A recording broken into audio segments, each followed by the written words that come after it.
विषय चल रहा है ईश्वर स्तुति प्रार्थना उपासना।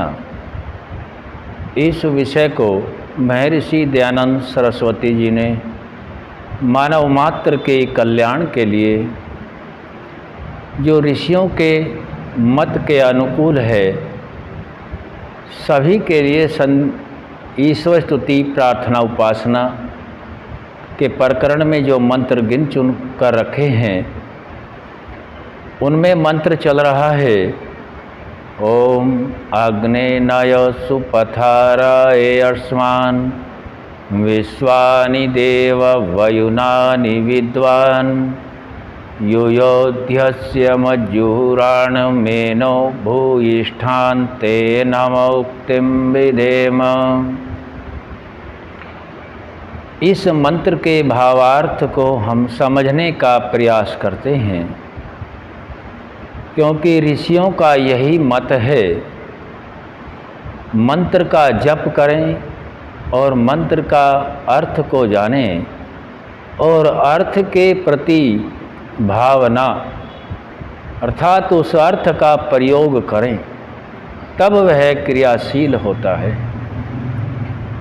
महर्षि दयानंद सरस्वती जी ने इस मंत्र के भावार्थ को इस प्रकार से रखा है, जिसका कुछ भाग हमने जाना है।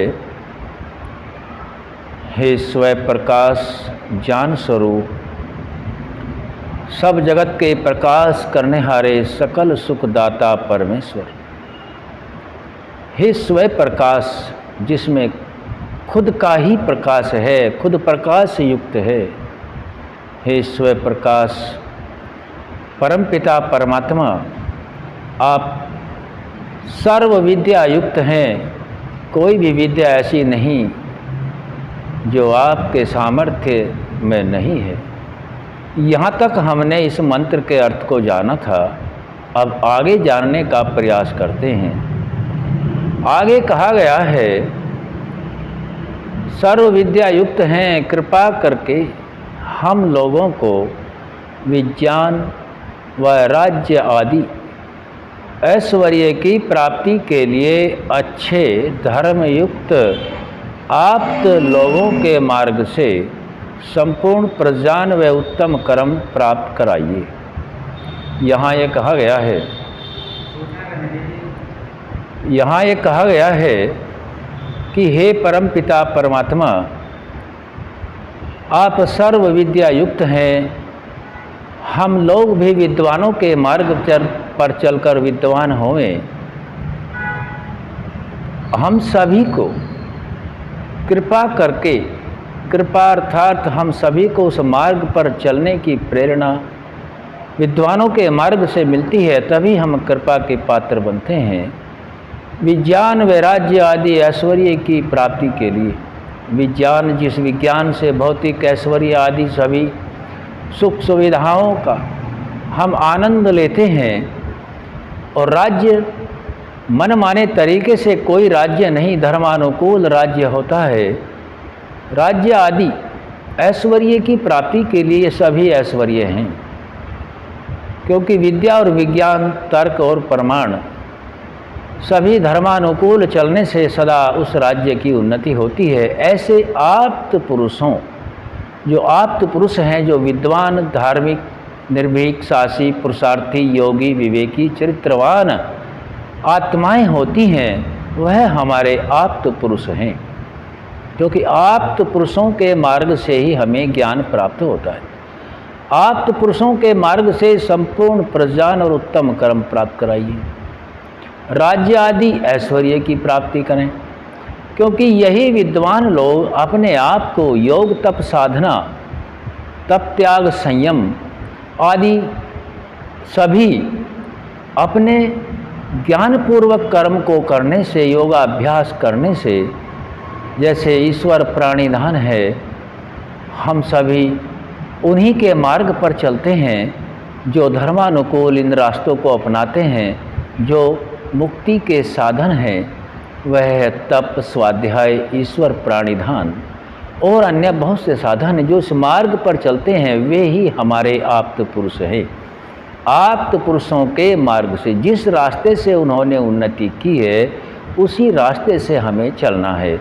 मंत्र में यह कहा गया है कि हमें विद्वान या आप्त पुरुषों के मार्ग से, यह इसीलिए रखा गया है क्योंकि आत्माएं प्रकृति से बने हुए शरीर में लिप्त हैं, इससे जुड़ा हुआ है। इसमें तीनों सत्व रज तम गुण हैं। सभी के अंदर आप्त पुरुषों जैसा गुण नहीं है।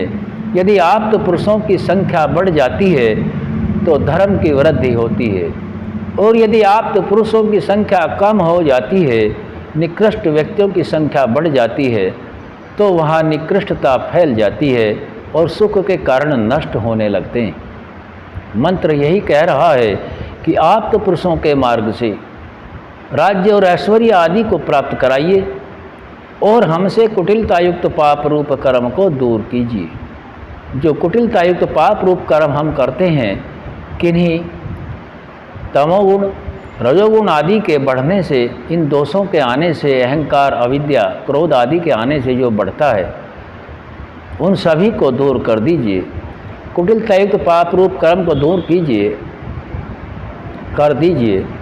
हम सभी आपकी, हे परमपिता परमात्मा, आप सर्वोपरि हैं, महान हैं, सर्वज्ञ हैं। इसीलिए हम सभी आपके द्वारा ही दिए गए मार्ग को, जो आप्त पुरुष कहा गया है, आप्त पुरुषों के मार्ग से ही आपका रास्ता जान पाते हैं।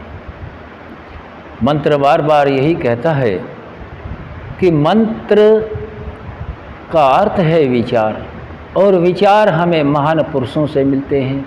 स्वयं के विचार दूसरों से सीख करके ही तैयार होते हैं। जन्म से किसी को कोई मंत्र या विचार नहीं होता। आप्त पुरुषों के मार्ग से संपूर्ण प्रज्ञान और उत्तम कर्म प्राप्त कराइए और हमसे कुटिलतायुक्त पाप रूप कर्म को दूर कीजिए।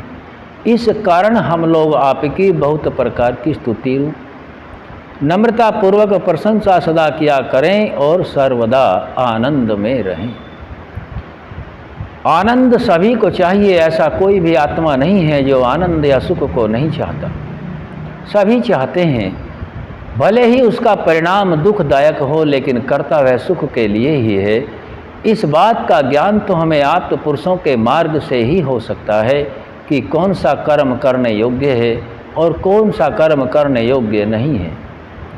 सभी प्रकार के कर्मों को हम देखते हैं, करते हैं, सुनते हैं, और जिसकी बुद्धि प्रज्ञा बुद्धि, ऋतंजा बुद्धि और मेघा बुद्धि, जो शास्त्रों में बुद्धि के नाम आए हैं, क्योंकि परमात्मा ने बुद्धि समय सभी को सीमित दे रखे हैं, एक जैसा दे रखा है। केवल प्रयोग का अंतर है। तो आप्त पुरुष उन्हीं का नाम है जो अपनी सद्बुद्धि का प्रयोग करते हैं, समय का ठीक प्रयोग करते हैं, क्योंकि सभी के पास उतने ही 24 घंटे होते हैं। उसको सही मार्ग पर चलकर धर्मानुकूल अपने आप को तप त्याग संयम में रख कर के जो प्राणी मात्र के कल्याण की भावना परमपिता परमात्मा के गुण के अनुसार करते हैं, वही आप्त पुरुष की श्रेणी में आते हैं। बहुत सारे आप्त पुरुष हैं, एक नहीं है, अनेक हैं। उन्हीं के मार्ग पर चला जाता है। निर्लज्ज निकृष्ट व्यक्तियों के मार्ग पर चलने में दुख होता है। तो मंत्र भी यही कहता है कि हम सभी इनके मार्ग पर चलकर विज्ञान आदि को प्राप्त करें, कुटिलतायुक्त कर्मों को दूर करें, क्योंकि हे परमात्मा आप सर्वविद्या युक्त हैं। आपकी ही कृपा से विद्वानों का पदार्पण हम सभी के आसपास होता है। विद्वानों की आप्त पुरुषों की संख्या अधिक होने से धर्म की वृद्धि होती है और हम सभी उसमें सहायक होते हैं। उन्हीं के मार्ग से हम ज्ञान को प्राप्त करके आगे बढ़ जाते हैं और आनंद में सदा रहते हैं। इस मंत्र के भावार्थ को हमने संक्षिप्त से जाना है। ओम शम।